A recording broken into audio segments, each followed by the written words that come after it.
نحمدہ ونصلی ونسلم علی رسولہ الکریم۔ السلام علیکم ورحمۃ اللہ وبرکاتہ۔ میں فقیر طارق محمود القاسمی ہوں نقشبندی۔ آج کی ویڈیو شروع کرنے سے پہلے آپ کی خدمت میں یہ عرض ہے کہ چینل کو سبسکرائب کر لیں اور بیل آئیکن کو پریس کر دیں تاکہ آپ کو وقت پر یہ تمام دین کی جو علم لیے ہوئے ویڈیو ہیں یہ آپ کو ملتی رہیں اور اس پرفتن دور میں آپ کی رہنمائی کا ذریعہ بنے باذن اللہ تعالی۔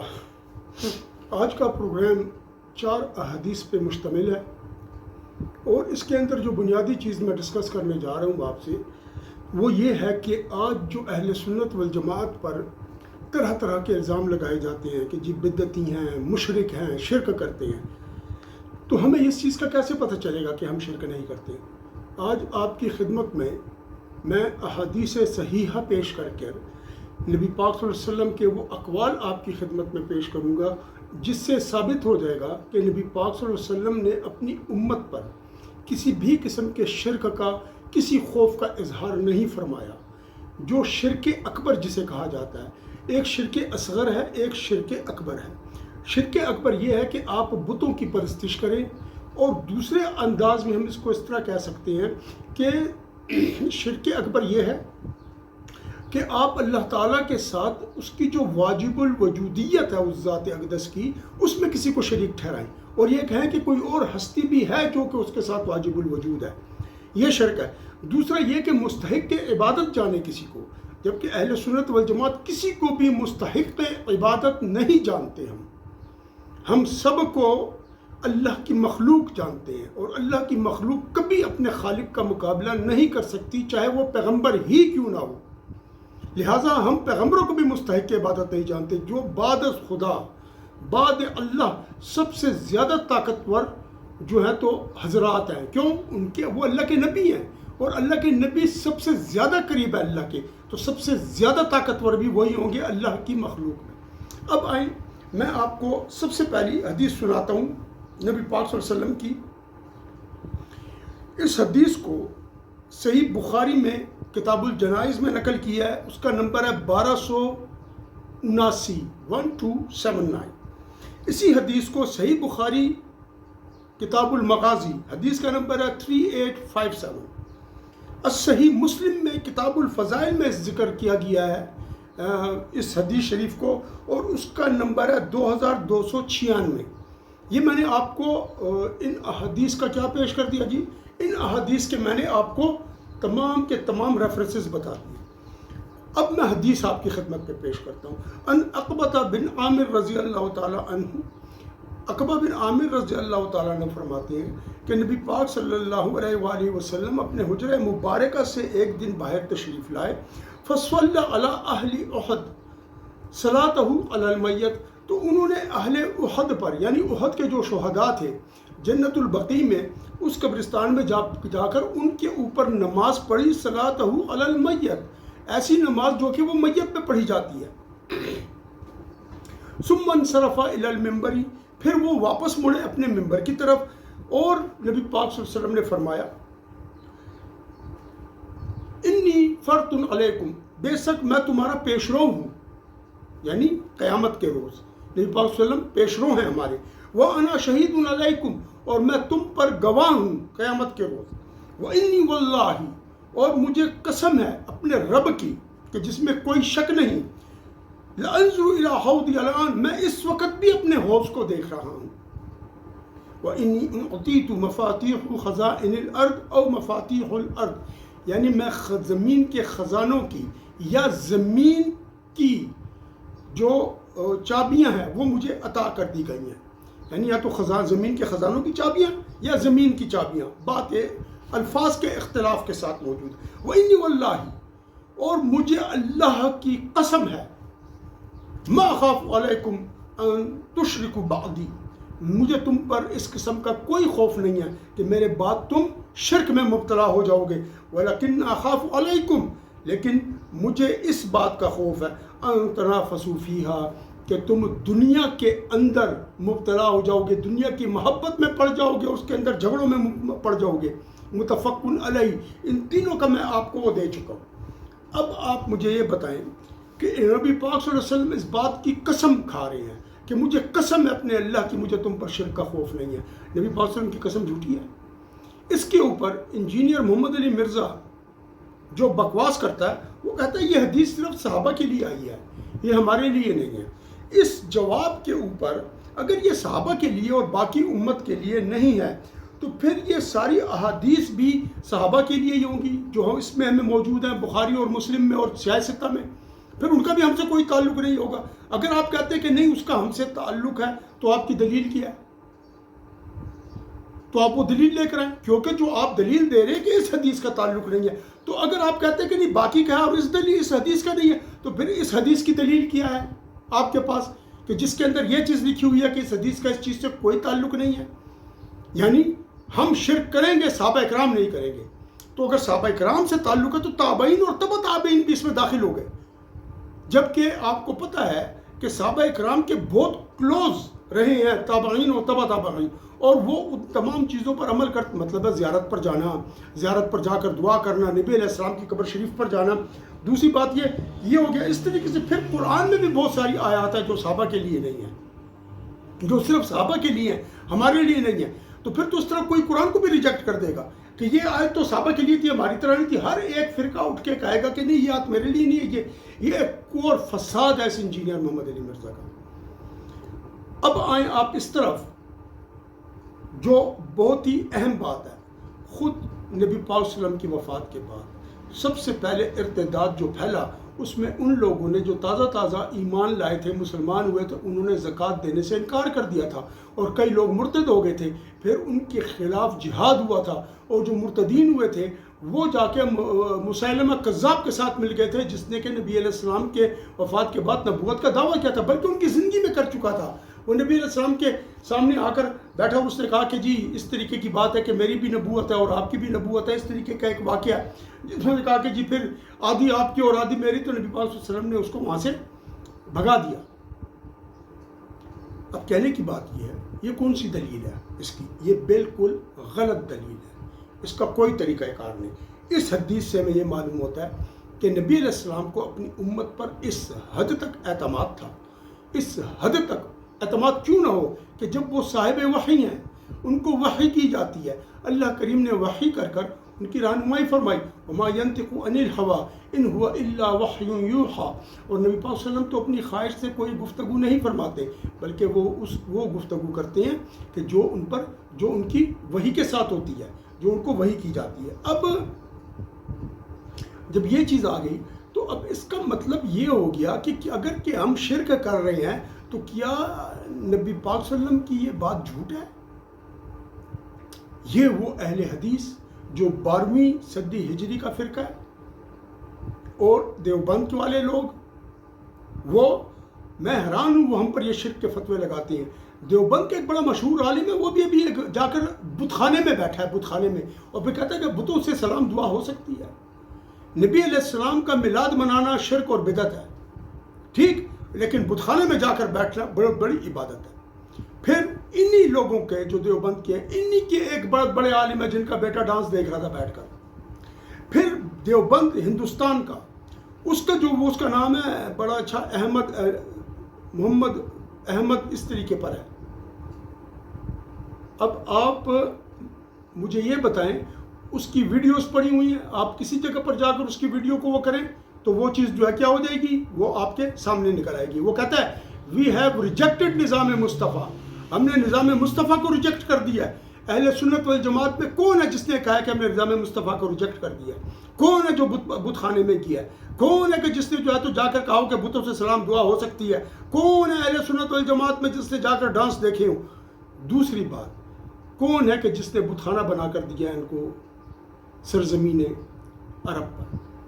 مطلب یہ کہ جو پورے آپ کے جو ہے نا دبئی، میں نام لے لیتا ہوں، ادھر کس نے اس کو زمین بنا کر دیا ہے بت خانہ، جس میں مودی گیا تھا، جس کا افتتاح ہوا تھا؟ یہ کون لوگ ہیں جنہوں نے ہم پر شرک کے فتوے لگائے ہیں نا؟ وہ مشرکین کی مدد کر رہے ہیں.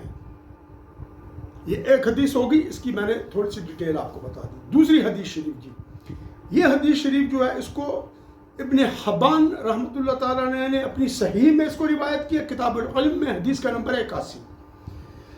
بزار نے اپنی مسند میں اس کو روایت کیا، حدیث کا نمبر ہے 2793۔ بخاری نے تاریخ کبیر میں اس کو روایت کیا، اس کا نمبر ہے 2907 2907، اور کہا ہے جو علماء ہیں انہوں نے کہا کہ اس کی اسناد حسن ہے۔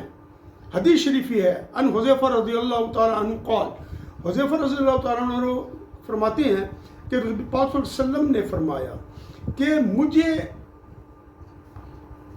جو سب سے زیادہ خوف ہے تم لوگوں پر وہ ایک آدمی کا خوف ہے، وہ ایک شخص کا خوف ہے۔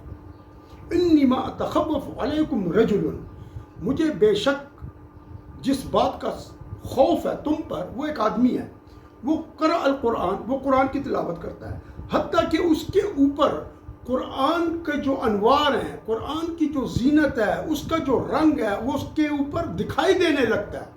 یعنی جب آپ عبادت کرتے ہیں، ذکر کرتے ہیں، قرآن کی تلاوت کرتے ہیں، اس کے رنگ آپ پر آ جاتے ہیں، آپ کا چہرہ دلکش ہو جاتا ہے، آپ کے چہرے میں ایک کشش آ جاتی ہے، کیونکہ جب آپ اللہ اور رسول کے لیے خالصتاً للہ فی اللہ کام کریں گے تو اللہ تعالیٰ آپ کو تنہا چھوڑنے والا نہیں ہے، اس کا دست رحمت آپ کے اوپر ہے، اور یہ تا قیامت ہر مومن کے اوپر رہے گا۔ تو اس کی جو ہے نا، جب وہ کیا ہوتی ہے جی، اس کی وہ رونق، وہ نورانیت اس کے ظاہر ہو جاتی ہے اس کے اوپر۔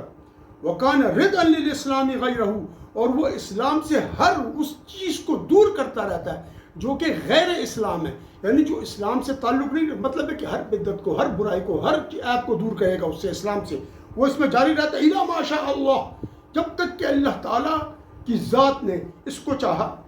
فَانْسَلَخَ مِنْهُ وَنَبَذَهُ وَرَاءَ ظَهْرِهِ، اور اچانک وہ قرآن کی اس تعلیم سے، وہ اسلام سے نکل جاتا ہے، اور وَنَبَذَهُ وَرَاءَ ظَهْرِهِ، اور اسلام کو یا قرآن کو اپنی پیٹھ کے پیچھے پھینک دیتا ہے، یعنی اس پر عمل ترک کر دیتا ہے، اور کیا کرتا ہے، وَسَعَىٰ عَلَىٰ جَارِهِ بِالسَّيْفِ وَرَمَّاهُ بِالشِّرْكِ، اور وہ اپنے جو اس کا گوانڈی اور پڑوسی اور ہمسایہ ہوتا ہے اس کے اوپر کیا کرتا ہے، اس کے اوپر تلوار لے کر چڑھ جاتا ہے اور اس کے اوپر شرک کا الزام لگا دیتا ہے، شرک کا الزام لگا دیتا ہے اس کے اوپر کہ تو مشرک ہے۔ قول، تو یہ جو حذیفہ رضی اللہ تعالیٰ عنہ ہے یہ فرماتے ہیں کہ میں نے نبی پاک سے قلت یا نبی اللہ، تو میں نے نبی پاک صلی اللہ علیہ وسلم سے یہ عرض کی کہ اللہ کے رسول، ایہما اولی بالشرک المرمی ام الرامی، کون شرک میں زیادہ قریب ہے، کس کے اوپر شرک کا زیادہ فتویٰ لگے گا، کس کو مشرک کہا جائے گا، اس کو کہ جس پر شرک کی تہمت لگائی گئی، یا اس کو جس نے شرک کی تہمت لگائی، یعنی مسلمان کو مشرک کہنے والے پر فتویٰ زیادہ قریب لگے گا شرک کا، یا اس پر کہ جس مسلمان پر مشرک ہونے کا فتویٰ لگا دیا گیا۔ تو نبی علیہ السلام نے فرمایا بل الرامی، بلکہ جو تہمت لگا رہا ہے اس پر۔ آج اہل حدیث یہ دیوبند حضرات کس کو کافر کہتے ہیں، کس کو مشرک کہتے ہیں، کس کو مشرک کہتے ہیں؟ ہم نے تو آج تک کسی کو مشرک نہیں کہا، اہل سنت والجماعت نے۔ ہم یا رسول اللہ کہتے ہیں، اس کے لیے ہمارے پاس دلائل ہیں، صحابہ اکرام نے کہا۔ جنگ یمامہ میں حضرت خالد بن ولید رضی اللہ تعالیٰ کی ٹوپی گم گئی، آپ نے اس کو ڈھونڈنے کے لیے وقت لگا دیا۔ اسی طریقے سے ایک جنگ تھی، غالباً جنگ اجنادین تھی، اس میں صحابہ اکرام جب اللہ اکبر کا نعرہ لگاتے تھے تو مخالف طرف سے دشمن بھی اللہ اکبر کا نعرہ لگاتا تھا، تو یہ بات ابوبکر صدیق صاحب رضی اللہ تعالیٰ عنہ کو پیش کی گئی کہ جی یہ کیا ہو رہا ہے، تو آپ رضی اللہ تعالیٰ عنہ نے فرمایا کہ ہمارا الیوم، آج کے روز ہمارا جو نعرہ ہے یا رسول اللہ ہوگا، کیا ہوگا جی، یا رسول اللہ ہوگا۔ تو صحابہ اکرام نے یا رسول اللہ صلی اللہ علیہ وسلم کا نعرہ لگانا شروع کیا، یا رسول اللہ کا نعرہ۔ اگر یہ شرک ہوتا تو کیا حضرت ابوبکر صدیق صاحب اس کی اجازت عطا فرماتے؟ نہیں۔ اب اس کے اندر ہم پر الزام کون لگا رہا ہے؟ اہل سنت والجماعت پر۔ یہ حدیث اس بات کی دلیل ہے کہ ہم لوگ مشرک نہیں ہیں، ہم پر جھوٹے الزام لگائے جاتے ہیں، کیونکہ نبی علیہ السلام کے دور میں بلال مزنی رضی اللہ تعالیٰ عنہ جب قحط پڑ گیا تھا، وہ آئے نبی علیہ السلام کی قبر شریف پر۔ یہ میں اپنی ویڈیوز میں یہ پروگرامز کر چکا ہوں، آپ جا کر ان کو دیکھ بھی سکتے ہیں۔ تو انہوں نے آ کر کیا کہا؟ انہوں نے آ کر کہا کس کو؟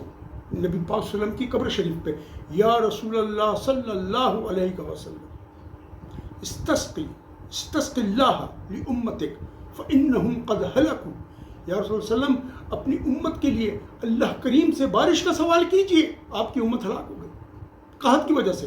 اور پھر نبی علیہ السلام تشریف لائے، خواب میں ان کو کہا عمر صاحب سے جا کے یہ بات کہو اور ان قریب تم پر بارش ہو جائے گی۔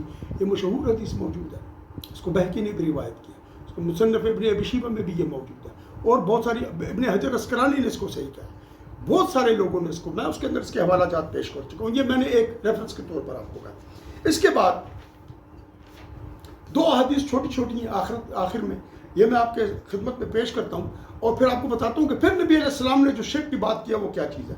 ان ثوبان رضی اللہ تعالیٰ عنہ قول، فرمایا ثوبان رضی اللہ تعالیٰ عنہ نے کہ نبی پاک صلی اللہ علیہ وسلم نے یہ بات فرمائی، لا تقوم الساعة، قیامت اس وقت تک قائم نہ ہوگی حتیٰ تلحق قبائل من امتی بالمشرکین، یہاں تک میری قبائل یعنی جو امت مسلمہ ہے اس کے قبائل جو ہیں، نبی فرماتے ہیں کہ میری امت کے جو قبائل ہیں وہ مشرکین کے ساتھ جا کے مل جائیں گے، وہ حتیٰ، اور یہاں تک کہ تعبدا، کہ وہ عبادت کریں گے، میرے وہ قبائل جو ان کے ساتھ جا کے مل جائیں گے، من امتی، میری امت میں سے، الاوثان، بتوں کی۔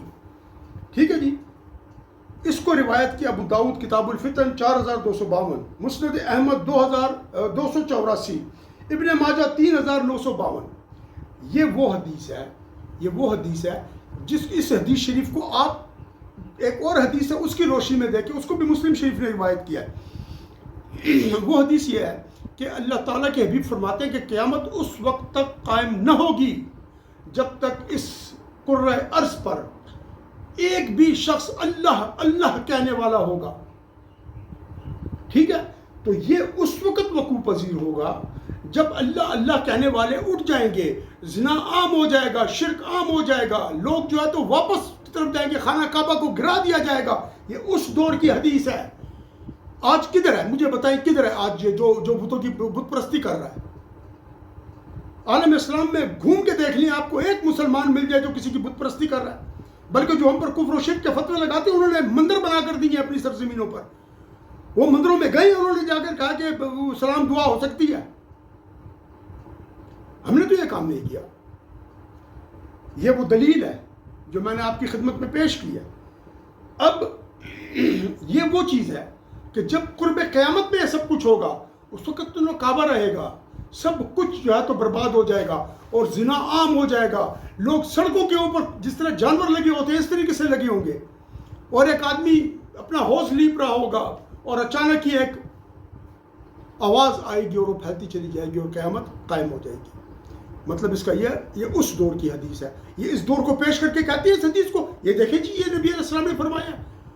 حالانکہ وہ کیا کہہ رہے ہیں کہ قیامت اس وقت تک قائم نہ ہوگی، اور اس کو اس حدیث کی روشنی میں نے آپ کو بتایا جس میں اللہ اللہ کی بات ہے۔ جب اللہ اللہ کہنے والا نہ رہے گا نا تبھی تو یہ چیز ہوگی۔ اور جو کہتے ہیں کہ جی اس کے ایک اور تعویل بھی یہ پیش کرتے ہیں کہ اس کا مطلب ہے میری پوری امت جو ہے تو وہ مشرک نہیں ہوگی۔ بھائی یہ کیا جہالت والی بات کی ہے آپ نے؟ یہ کون سی تعویل ہے کہ ساری کی ساری امت جو ہے تو وہ نہیں ہوگی؟ ساری امت تو ہو ہی نہیں سکتی۔ نبی علیہ السلام نے ایک اور حدیث میں فرمایا کہ میری امت گمراہی پہ جمع ہی نہیں ہو سکتی۔ اور جو نبی علیہ السلام مبارک کی امت سے بتوں کی پرستش کریں گے اور بتوں کے اوثان وثن کی جمع ہے، یہ بت کو کہتے ہیں، تو نبی علیہ السلام کی امت میں رہے گا؟ جس طرح وہ ابتدائی دور کے لوگ جنہوں نے ارتداد کیا تھا اور زکوٰۃ دینے سے انکار کیا تھا اور حضرت ابوبکر صدیق صاحب نے ان کے خلاف جہاد کیا تھا، وہ بھی نبی علیہ السلام کی امت میں نہیں رہتے۔ منافق نبی علیہ السلام کی امت کے لوگ نہیں ہیں۔ آخری حدیث شریف سنے جی آپ، ان شداد بن اوس رضی اللہ تعالیٰ عنہ قال، شداد بن اوس رضی اللہ تعالیٰ عنہ فرماتی ہیں کہ قول رسول اللہ صلی اللہ علیہ وسلم، نبی کریم صلی اللہ علیہ وسلم نے فرمایا، ان اخوف ما اتخوف علی امتی الاشراک باللہ، کہ مجھے سب سے زیادہ خوف جو کہ میں اپنی امت پر خوف کرتا ہوں وہ اللہ کے ساتھ شرک کا خوف ہے۔ اما انی لست اقول، مگر اتنی بات ہے کہ میں یہ نہیں کہہ رہا، یعنی اس شرک سے مراد شرک اصغر ہے، یہ میں آپ کو بیان کر رہا ہوں آگے۔ اقول یعبدون شمسا ولا قمرا ولا وثنا ولكن اعمالا لغیر اللہ وشہوتا خفیتا، یعنی میں یہ بات نہیں کر رہا کہ میری امت جو ہے جس پر مجھے ڈر ہے اس بات کا کہ وہ اللہ کے ساتھ شرک کریں گے، اس کا ہرگز یہ مطلب نہیں ہے کہ وہ چاند سورج کی پوجا کریں گے یا وہ بتوں کی پوجا کریں گے، نہیں، اس کی مجھے ڈر نہیں ہے۔ لیکن مجھے ڈر اس بات کا ہے کہ وہ اعمال لغیر اللہ، وہ دوسروں کے لیے اعمال کریں گے، اللہ کے لیے نہیں کریں گے. جس طرح حدیث میں بھی آتا ہے وہ شہید ہو جاتا ہے اور کہتا ہے اللہ میں نے تیرے لیے اپنی جان دی. اللہ کہتا ہے تو نے لوگوں کو دکھانے کے لیے دی تھی جان کہ میں بڑا بہادر ہوں، تجھے وہ مل گیا. پھر حدیث میں اس طرح بھی آتا ہے کہ جتنے بھی یہ ریاکار ہیں جو لوگوں کو دکھانے کے لیے عمل کرتے ہیں تو اللہ تعالیٰ ان کو بھیج دیں گے ان کے پاس کہ جاؤ ان کے پاس جن کے لیے تم یہ عمل کرتے تھے اور دیکھو تمہیں اس کا کوئی صلہ دیتے ہیں کہ نہیں. یہ بھی حدیث میں روایت موجود ہے. وشہوۃ خفیہ، شہوت خفیہ کیا چیز ہے؟ شہوت خفیہ کے بھی ایک حدیث میں اسی طریقے سے اس کی ایکسپلینیشن آئی ہے. نبی علیہ السلام مبارک سے پوچھا گیا، دوسری حدیث میں ہے، میں نے آپ کو چھوٹی حدیث سنائی ہے، دوسری حدیث میں وہ پوچھتے ہیں کہ وسلم شہوت خفیہ سے کیا مراد ہے؟ مطلب ہے شہوت وہ جو پوشیدہ شہوت ہو. فرمایا نبی پاک صلی اللہ علیہ وسلم نے کہ اس کو ایسی شہوت ہے کہ ایک شخص روزہ رکھتا ہے، جب صبح ہوتی ہے تو باہر نکلتا ہے، ٹھیک ہے، مفہوم پیش کر رہا ہوں، تو اس کے سامنے ایک شہوت کی چیز آتی ہے، ایک ایسی چیز آتی ہے جس کو وہ اس کا خواہش نفس جو ہے اس کی خواہش کرتا ہے، تو وہ کیا کرتا ہے؟ وہ روزہ چھوڑ دیتا ہے اور اس شہوت کو اختیار کر لیتا ہے. تو جتنے بھی روزہ توڑنے کی چیزیں ہیں ان سب کو اپنے سامنے رکھ لو. مثلا کوئی کھانے پینے کی اچھی چیز آ گئی، اس نے چھوڑ دیا. کسی جگہ پر کوئی یار دوست مل گئے اور وہ کسی پروگرام میں، تو اس نے کہا یار میرا تو روزہ، میں تو کھا نہیں سکوں گا، اس نے روزہ توڑ دیا، اس میں شامل ہو گیا. اور اس طریقے سے بہت ساری ایسی چیزیں ہیں کہ جس کے اندر وہ شامل ہو جاتا ہے. اب مجھے آپ یہ بتائیں کہ اس میں تو جو ہی ایک شخص کے سامنے اس کا کوئی داعی آتا ہے، یعنی جو اس کو اس روزے سے نکالنے کی بات کرتا ہے، تو یہ کیا کرتا ہے؟ یہ شخص روزہ چھوڑ کے اس کے سامنے چلا جاتا ہے اور کیا کر دیتا ہے جی؟ اپنا روزہ توڑ دیتا ہے اور شہوت کو اختیار کر لیتا ہے. اور اس حدیث سے ہمیں یہ معلوم ہو جاتا ہے کہ یہاں پر اشراک باللہ سے مراد ریاکاری ہے، یعنی وہ شرک اکبر جو بت پرستی ہے. پھر یہ کہتے ہیں قبر پرستی. آپ نے کسی شخص کو قبر کے پاس جا کر نیت کرتا ہوں واسطے میں اس قبر کے ولی کے، اور منہ میرا طرح اس قبر کی طرف، اور اس کے بعد وہ کہے کہ وہ اللہ اکبر کی بجائے کہے کہ ولی اکبر. کسی نے آج تک یہ نیت کی ہے؟ یہ ایک آدمی ادھر کھڑا ہو کہ اللہ اکبر کہہ کے سجدہ قبر کو کر رہا ہو، آپ نے کہیں دیکھا ہے؟ اس طریقے سے یہ سب الزامات ہیں، یہ بڑے بڑے الزامات لگاتے ہیں. میں نے تمام حدیثیں آپ کی خدمت میں پیش کر دی، ان کے ریفرنسز آپ کو دے دیے. اس کو جو ہے تو آپ کیا کریں جی؟ اس حدیث کو آپ دیکھیں، اس کو بات پہ پڑھیں، اس کو بار بار پڑھیں، اور اس کو پھر کیا کریں جی؟ اس کو آپ پڑھنے کے بعد ان چیزوں کو آپ اپنے ذہن میں بٹھائیں اور اس بات کو یاد رکھیں کہ لوگ آپ کو جو دھوکہ دے رہے ہیں اس دھوکے سے بچنے کی کوشش کریں. آخر میں اللہ تعالیٰ سے دعا ہے کہ اللہ ہمیں اور آپ کو شرک سے اور بت پرستی سے اور نفس کی خواہشات سے محفوظ رکھے. کیونکہ قرآن میں آتا ہے ارأیت من اتخذ الہہ ہواہ، اے میرے حبیب کیا آپ نے اس شخص کو دیکھا جس نے خواہش نفس کو اپنا معبود بنا لیا؟ تو ہم تو اپنے ساتھ اپنا بت لے کے پھر رہے ہیں سارے، اس میں تو کوئی خاص تخصیص ہے ہی نہیں. اس کے بارے میں کیا کہو گے؟ بات یہ ہے حق بات کوئی بھی نہیں کر رہا، ٹھیک ہے جی؟ آج کے دور میں حق بات کوئی نہیں کر رہا. حق بات یہ ہے کہ اللہ اور اس کے رسول نے کہہ دیا ہے، ٹھیک ہے جی؟ کیونکہ اللہ نے اپنے رسول کو ہی یہ بات بتائی ہے نا کہ آپ کی امت شرک نہیں کرے گی. تمہاری امت، نبی علیہ السلام کی امت شرک نہیں کرے گی، اور ہم شرک نہیں کر رہے. کیونکہ جو قبر پر جا کر دعا کرنا، اولیاء اکرام کی زیارت پہ جا کر دعا کرنا، نیک لوگوں کے پاس دعا کرنا، بھری ہوئی ہیں اس سے حدیث، اور میں کئی پروگرام میں پیش کر سکوں. آخر میں آپ سے دعا ہے کہ آپ سے التجا ہے کہ میرے لیے دعا کریں، میں آپ کے لیے دعا کروں. وآخر دعوانا ان الحمد للہ رب العالمین وصلی اللہ تعالی علی خیر خلقہ ونور عرشہ محمد وعلی آلہ وصحبہ اجمعین برحمتک یا ارحم الراحمین.